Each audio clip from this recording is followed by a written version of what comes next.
আসসালামু আলাইকুম। কেমন আছেন সবাই? আশা করছি আল্লাহর অশেষ রহমতে সবাই ভালো আছেন এবং সুস্থ আছেন। আজকে ভিডিওটি শুরু করছি বিকেলবেলা থেকে।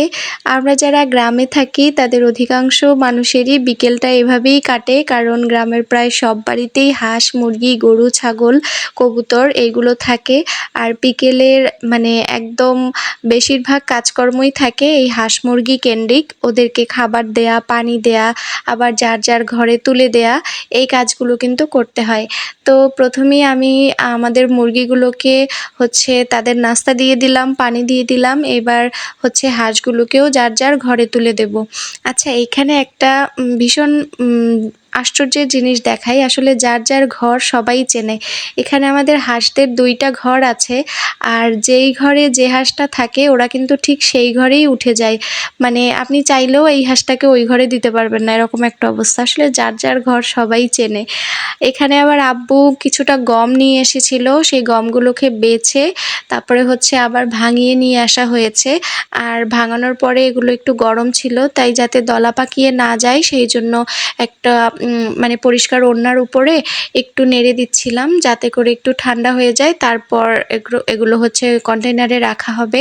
তো এখানে আটা যেরকম ভাঙানো হয়েছে, আবার হলুদও ভাঙানো হয়েছিল। এই হলুদগুলো হয় আমাদের নানুর বাড়িতে, তো নানুরা আমাদের হলুদ দিয়েছিল। সেইগুলোকেই এবার ভাঙিয়ে নিচ্ছি। হলুদটা আমাদের কিনে খেতে হয় না, এটা নানুর বাড়িতে হয় আর নানুরাই দেয়।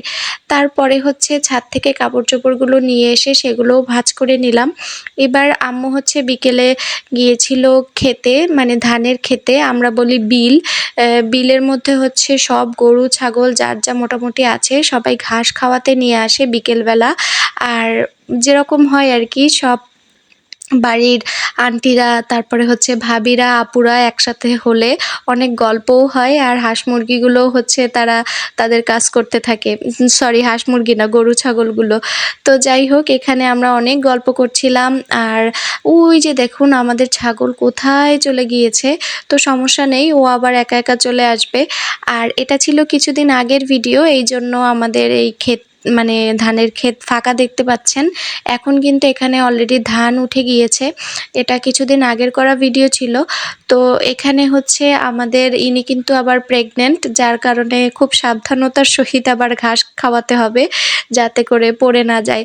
আর ওই যে দেখুন ওখানে বাচ্চারা এবং বড়রাও ছিল, এখানে ফুটবল খেলছিল। আমার দেখতে খুবই ভালো লাগছিল। আসলে ফুটবল খেলা আমার ক্রিকেটের থেকে ফুটবল খেলা দেখতে ভালো লাগে, কারণ ওই ক্রিকেটে রান হলো কি হলো না দেখতে দেখতে ঘুম আসে, কিন্তু ফুটবলে কিন্তু সবসময় একটা উত্তেজনা কাজ করে, কি হয় না হয়। তো যাই হোক, আজকের বিকালটা এভাবেই কাটালাম। ইনশাল্লাহ দেখা হয়ে যাবে নেক্সট ভিডিওতে। সবাই ভালো থাকবেন। আল্লাহ হাফেজ।